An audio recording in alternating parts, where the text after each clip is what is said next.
Bismillahirrahmanirrahim. Assalamualaikum warahmatullahi wabarakatuh. Sahabat jendela dunia AHM yang semoga selalu dilindungi oleh Allah Subhanahu wa taala.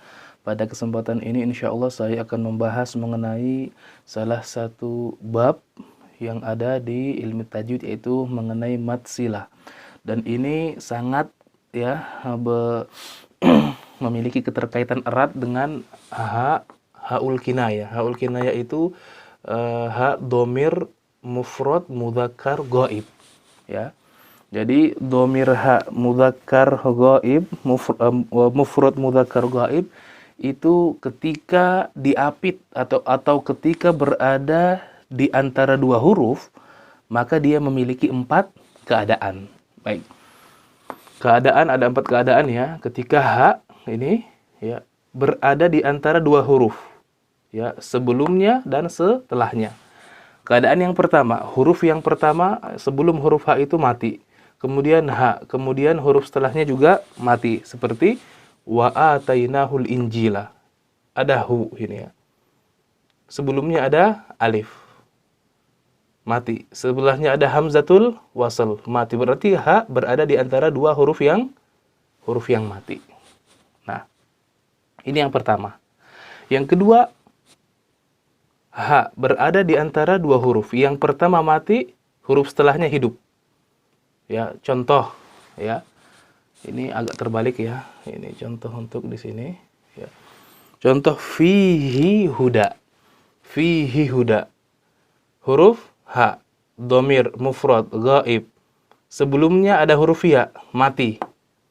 Setelah ha ada huruf ha, hidup.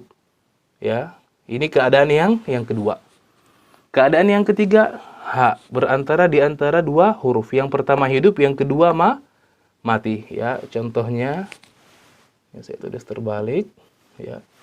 Contohnya walahul mulku. Ada huruf ha, sebelumnya ada huruf hidup, itu huruf lam.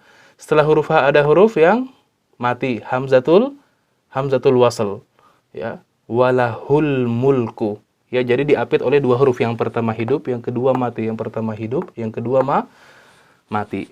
Nah, dalam 3 keadaan ini, ya, 1, 2, 3, saya tandain di sini, semua ha di sini haul kinayah dibaca pendek, ya. Wa atainahul injila walahul mulku fihi huda, ya. Jadi tidak dibaca fihi huda, ya, kecuali di riwayat yang lain selain kalau riwayat Hafs an Asim tidak dibaca panjang. Ada beberapa riwayat yang membaca fihi huda. Tapi pembahasan kita di riwayat Hafs an Asim tidak dibaca panjang. Fihi huda walahul mulku wa atainahul injila. Jadi dalam 3 keadaan ini ha tidak dibaca panjang. Nah, keadaan yang keempat, ha berada di antara dua huruf. Yang pertama hidup, yang kedua juga hidup. Maka di sini ha dibaca panjang. Contoh innahu kana, ha sebelumnya ada huruf hidup nun, setelahnya ada huruf kaf, hidup juga. Maka dia dibaca panjang. Innahu kana, ya. Innahu, ya. Hu kalau yang contoh sebelumnya maka tidak dibaca panjang. Baik, ini keadaan ha ketika berada di antara dua huruf. Baik. Yang kedua jenis, ya. Jenis mad silah. Ya. Sekarang kita terfokus pembahasan ke keadaan yang keempat. Ya, keadaan yang keempat, jadi yang terakhir ini. Ketika ha berada di antara dua huruf dan dua-duanya itu hidup. Sebelumnya huruf hidup, setelahnya huruf hidup. Maka di sini ada 2 jenis. Yang pertama ada yang disebut mad silah sugro, atau biasa disebut mad silah sagiro dan kabiro. Ya. Yang pertama sugro. Mad silah sugro ini termasuk dalam mad asli. Ya. Mad asli itu adalah mad yang panjangnya 2 harokat, ya. Tidak boleh lebih dan tidak boleh kurang, ya. Dan mad silah sugro itu ya definisinya ketika ada huruf ha berada di antara dua huruf yang hidup. Ini yang pertama dan yang kedua hidup. Dengan catatan huruf yang kedua atau setelah huruf ha bukan huruf hamzah. Contoh, fa innahu nazzalahu. Ada ha. Sebelumnya ada huruf yang hidup nun. Setelah ha ada huruf yang hidup nun. Dan yang kedua ini huruf nun ya, bukan huruf hamzah. Maka di sini ha dibaca dua harokat. Fa innahu nazzalahu ya, tidak dibaca pendek fa innahu nazzalahu atau tidak dibaca lebih dari dua harokat fa innahu nazzalahu, tapi cukup dua harokat fa innahu nazzalahu. Kenapa? Karena termasuk mad asli atau mad tabi'i yang panjangnya dua harokat. Contoh lain, sanasimuhu alal khurutum. Huruf ha berada di antara dua huruf yang hidup, mim sebelumnya dan huruf ain setelahnya, dan huruf setelah ha ini bukan huruf hamzah namun ain, maka di sini baca dua harokat. Yang kedua, jenis mad silah yang kedua mad silah kubro ya. Dan mad silah kubro ini termasuk mad far'i. Karena kita telah ketahui sebelumnya, mad secara umum itu terbagi menjadi dua. Ada mad asli, ada mad far'i. Mad asli itu mad tabi'i, mad yang panjangnya dua harokat. Sedangkan mad far'i itu mad yang lebih dari dua harokat. Boleh lebih dari dua harokat.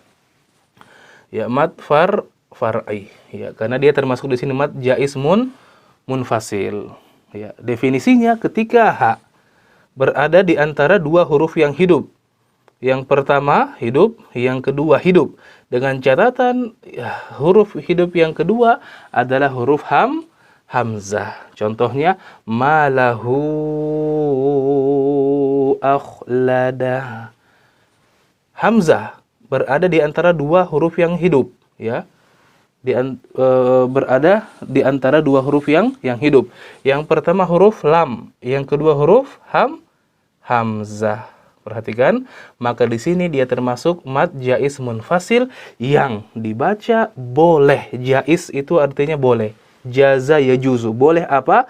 Boleh dibaca 2, boleh dibaca 4, ya, boleh dibaca 5, dan boleh dibaca 6. Ya.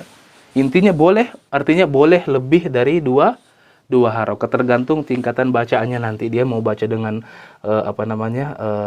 tingkatan tartil atau tadwir atau tahqiq atau al-hadar, terserah.